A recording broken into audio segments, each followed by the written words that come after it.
السلام عليكم. النهارده هنتكلم عن تعدد الشغف. يعني الناس كتير بتشوف الحوار عقدة.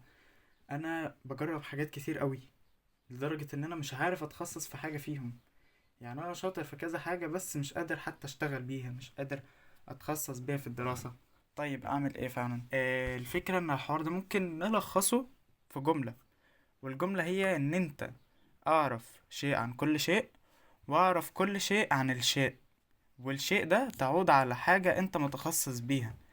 يعني انت كل يوم ممكن تجرب مجال مثلا من ربع لنص ساعة.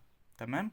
المجال ده ممكن هو يكون جديد عليك ومش اساسي تشتغل بيه، بس اهم حاجة تكون مخصص مجال واحد على الاقل، هو اللي انت تشتغل بيه وهو اللي انت تديله اغلب وقتك في اليوم، التمن ساعات الشغل او التمن ساعات الدراسة.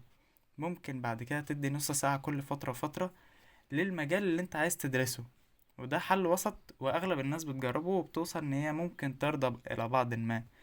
انما في احوال تانية متعددة الشغف، بيكون اللي هو مش قادر يستقر قوي، وساعات دي بتكون عدم فهم ذات مش اكتر. والفكرة تكمن لو خاصة لو انت في سن صغير، هتفضل تجرب كل حاجة، ودي احسن حاجة تعملها علشان انت هتكون كاسب خبرة من كل المجالات. هتعرف تكلم كل الناس، يعني ما فيش حد هينصب عليك في نقطة معينة. مثلا هتكون فاهم في المجال حبيت تتخصص فيه قدام او لا. بس كده، يا رب يكون عجبكم الفيديو.